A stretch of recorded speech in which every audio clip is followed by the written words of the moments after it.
Hey YouTube. So yeah, I want to do some musings about. I've been thinking about craters on the moon and on the flat Earth and everything. It got me thinking the other day.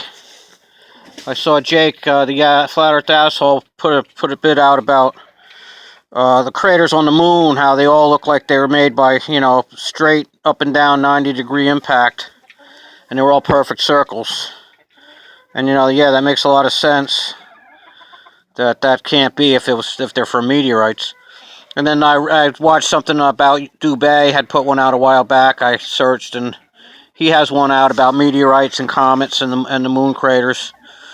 So that started me thinking um, about the impact and everything, because Jake was out there shooting his BB gun in the sand. He looked like he was having some fun.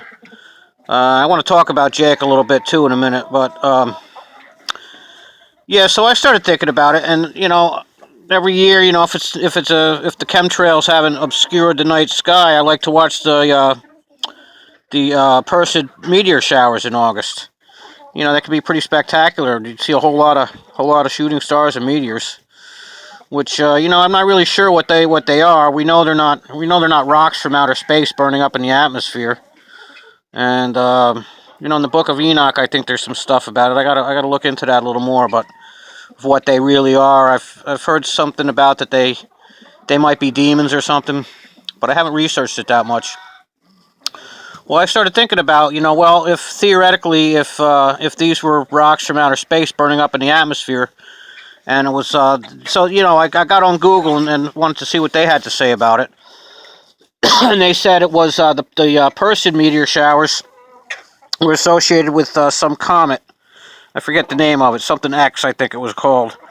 Um, if you research the comets at all, if we're supposedly flying through space at a million miles an hour, doing all these different directions and motions, then how do the comets find their way back on a regular basis, like the Halley's Comet every 110 years or whatever it is? So, that doesn't make any sense unless they're part of God's creation in the firmament or whatever, and they're rotating around us. But according to Google, the Perseid meteor showers are associated with debris from this certain comet that I guess comes around every year. Well, I started thinking, well, if this was true, and the moon has all these craters, the moon apparently has no atmosphere according to them, and we have an atmosphere. So when the meteorites come down against us, they burn up and they make a shooting star. But on the moon, they make a crater, perfectly round, because I guess they're all hitting at exactly the right angle.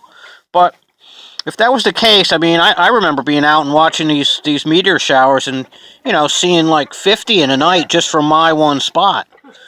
So I mean, how many of them really are there? If you can see 50 good ones in just a few hours, so that's hundreds in a night, and then these showers go on for a couple weeks. So I mean, you're looking at 1,000 meteorites that I can see from one spot if I was to spend every night out there looking at them. And they're burning up in the atmosphere. How much, theoretically, how many other little ones we don't even see? Well, if the moon has no atmosphere, shouldn't that thing just be getting pelted every August by these Perseid meteor showers? And if that was the case, wouldn't it be something pretty spectacular to be able to witness through a telescope of all these meteor impacts hitting the moon? Well, so when I went on Google and stuff, and then I did a few different Google searches, and I think one of them was I forget what I used for a search term, but of course, they started showing me some good NASA CGI, quote unquote, footage of this one spectacular meteor supposedly hit. I forget how, for like 2006 or some years ago. And so they had footage supposedly captured by some amateur telescope guy. Yeah, he's the only one guy that ever saw one meteor out of all these thousands every year that are going to be hit. And you would think, come August when these Perseids are coming around, people would focus their telescopes right in on the moon to try to catch a bunch of these. And according to NASA, yeah, they do, but okay, I guess they can only find this one. And you look at this image, and it's just typical NASA CGI. It's just they have this little, the picture of the moon there, and this little glowing spot that they show for a couple seconds, and say, wow, there's this huge impact. There's the impact finally captured by a telescope. And I'm sure if you guys get on Google and just do a Google search for NASA images of meteorites hitting the moon or something like that is what I did. But their fakery and their cartoons know no bounds. But like I say, if they were real and those meteorites were actually the cause of those craters, there should be hundreds of them hitting every August at least. And there's other meteor showers that go on. I'm just familiar with those Perseid ones in August. So just one more proof that the moon isn't what they tell us. And it's just a luminary.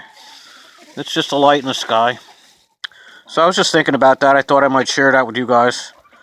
Because, some people have, like I say, it's been covered about the craters, but I never really looked at the NASA images. It's interesting, too, when you go to that NASA video there of supposedly this meteor hitting the moon. There is a bunch of good flat earthers commenting on it about, fakery and stuff. Of course, they're in the minority still, but, then you see the sheeple, it's like, wow, that's really spectacular.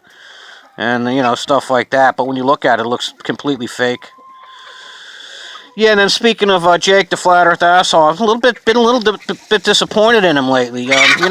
Generally he's one of my favorite channels. Azores got snow on her. We're having a blizzard out there today. The Flat Earth chickens are inside. They're having a snow day today. But it's coming down like crazy out here right now. I'll show you guys what we got going on in March here in Vermont. I guess the whole New England's getting it. But, I don't know if this is going to show up on camera, but it's coming down pretty good. Pretty hard, I should say. I'm not sure how good it is. A couple weeks ago, everybody was scrambling around, grabbing the sap that was running early. Usually the sap doesn't run for, the maple trees for the syrup. Usually late March and April is when it runs. The past couple years, they've been getting a pretty good run in February. Like it was warm for like a week. That sap was running real good. I haven't talked to any of my friends who make syrup to see how much they made the other week. But we went from like 60 degrees one day and 50s, and the sap was running, to now we're back to normal. It's been 0, and we're getting like a 2-foot blizzard right now. But so I'm a little disappointed in Jake because I really like his channel. I liked it more before. I'm not sure about it now because if you saw, I put a little vid up last week or something where I talked about the controlled opposition on Google and how Jake put up that video of the girl running around saying Google search flat Earth, which if you want, go back and find my video because I ranted about it a little bit. How when you do that, you just come up with a bunch of crap like the Flat Earth Society you would find when you search Google for flat Earth. So that was one thing with Jake that I was a little disappointed that he put that up. Well, then if you watch his channel, you saw yesterday he put up the thing talking to Howard Stern, because I had seen that clip from the guy who called in on Howard Stern, and talked about, the guy was talking about Mark Sargent, which makes me suspicious anyway, but. And don't get me wrong, if you heard my other video, I think Mark Sargent puts out all those interviews he has with the engineers and the pilots, I think, are very good flat Earth proofs. And, I'm not sure he's a shill or what. He does put out some good info, but, there's a lot of talk that he's a shill, and, I'm not going to say he is or he isn't, because he helped me find flat Earth. On the other hand, he's not one of my favorite channels anymore. I like the interviews that he does with the engineers. But yeah, so this guy called Howard Stern, which if you're a flat Earth follower like I am, you probably saw it. And Howard, of course, typical, made a joke about the Edge or whatever. We're going to do a show from the Edge. But if you're like me, if you're a real truther, and that by the time anybody's successful like that and in the public eye, and you can tell there's a lot of stuff pointing to Howard just being, if he's not an active Freemason, he's definitely sold out to the Satanists. So he's probably very well aware that the Earth is flat. You can kind of just tell by the way he reacted, So, but then then Jake came out yesterday with this thing to Howard Stern where he really wants to be on the show to debate with him, and it just I think Jake is he's good when he does the flat Earth asshole versus things. You know, he's good at that, but you know, I think he's got to go down some more rabbit holes. There's a lot more to this flat Earth thing than just the shape of the Earth. Yeah, that's where you start. Or with me, I started with other truths, but um, you know, there's a lot more going on than just what shape the Earth is. I mean, who's controlling this deception that promotes this globe Earth lie, that evolution and everything else, and the whole fake society that we live in, all the fake news and you know everything. If you're a truther that you're aware of, all these fake shootings and chemtrails, and you know the central bankers, and you know all these hoaxes and 9/11, yeah, everything. The whole fake reality that's been constructed, the matrix, if you will.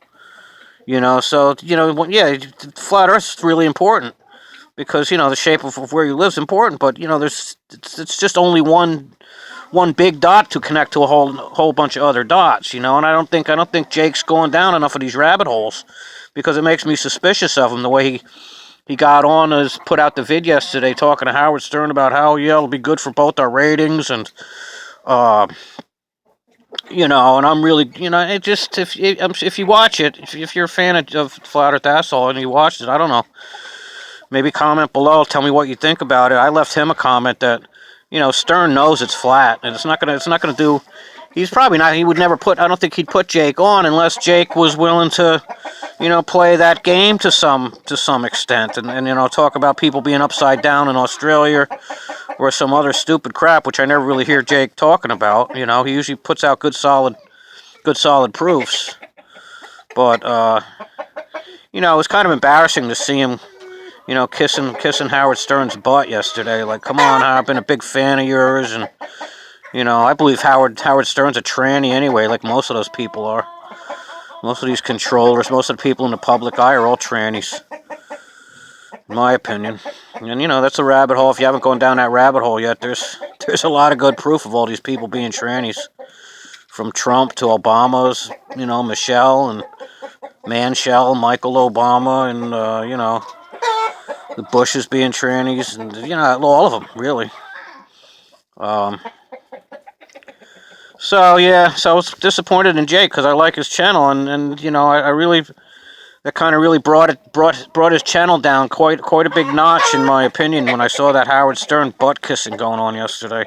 And then there was a lot of people that commented like me who were disappointed in him. So maybe he'll read his comments and maybe he'll take it to heart. Um, I heard him talk quite a while ago when I first found his channel, or maybe I wasn't even on his channel, but I heard an interview that he was on an interview with somebody, Sage Quay, I think it was, or somebody, and he talked about how the important thing was to, you know, the shape of the earth, and once people knew the shape of the earth, then we could, you know, talk about the Jesuits and the Jews and the controllers and everything. But you know, that's really the more important thing is who the controllers are. So you can't just dismiss the Jesuits and the Zionists and everything. You know, that's a big part of this whole thing. All those dots connect. You can't just stay focused on the one fact that yes, there's no curvature. We know there's no curvature.